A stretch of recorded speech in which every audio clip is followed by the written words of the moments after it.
صدای آروم تیک تاکی رو تصور کن که توی دل تاریکی به گوش میرسه.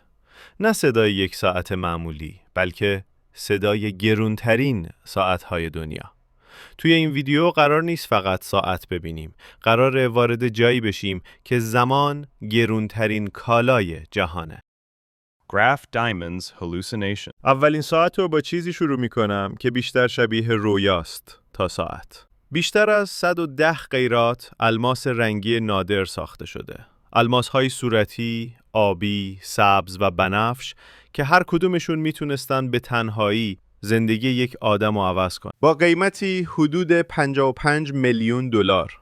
نه برای نگاه کردن به ساعت، بلکه برای خیره موندن ساخته شده.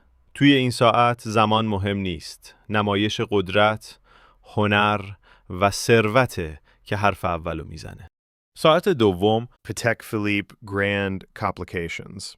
بعد از دنیای الماس و زیورالات وارد دنیای نبوغ و شاهکار مهندسی میشیم. دارای تقویم دائمی، نمایش فاز ماه، کرونوگراف و مکانیزمی که حتی سالهای کبیسه هم فراموش نمیکنه. بعضی از مدل‌های خاص اون توی حراجی‌ها تا 31 میلیون دلار هم فروخته شده. پاتک فیلیپ ساعتی نیست که فقط خودت از اون استفاده کنی، بلکه نسل‌های بعدی تو هم میتونن اونو به ارث ببرن.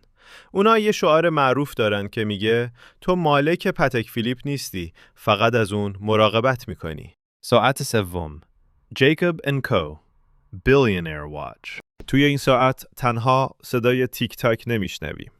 اینجا صدای ثروت و لوکس بودن به گوش میرسه. این ساعت با 260 قیراط الماس با برش زمردی ساخته شده.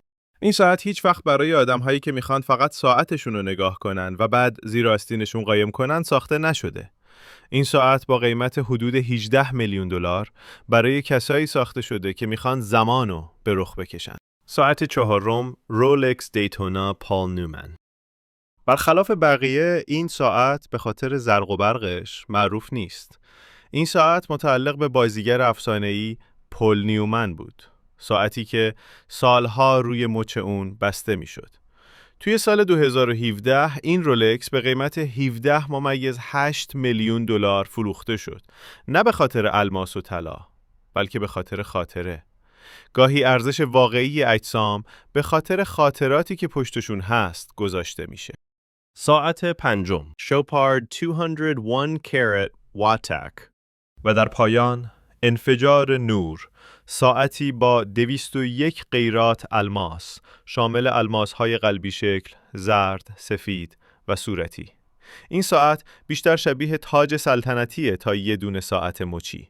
قیمت حدودی اون 25 میلیون دلار تخمین زده میشه که نشون میده وقتی این ساعت رو روی مچ خودتون میبندین، زمانو تسلیم ثروت خودتون میکنین. این 5 ساعت فقط ابزار سنجش زمان نیستن. هر کدومشون نماد قدرت، نبوغ، جسارت، خاطره و شکوه مطلق هستن. شاید حقیقت ماجرا این باشه که گرونترین ساعت دنیا ساعتیه که لحظه هایی رو ثبت کنه که هرگز تکرار نمیشه. اگه با این ویدیو حال کردی خوشحال میشم سابسکرایب کنی و لایک و کامنت بذاری. بهت پیشنهاد میدم که بقیه ویدیوهامونو هم ببینی. بهت قول میدم خوشت بیاد. تا یه ویدیوی دیگه، فعلا.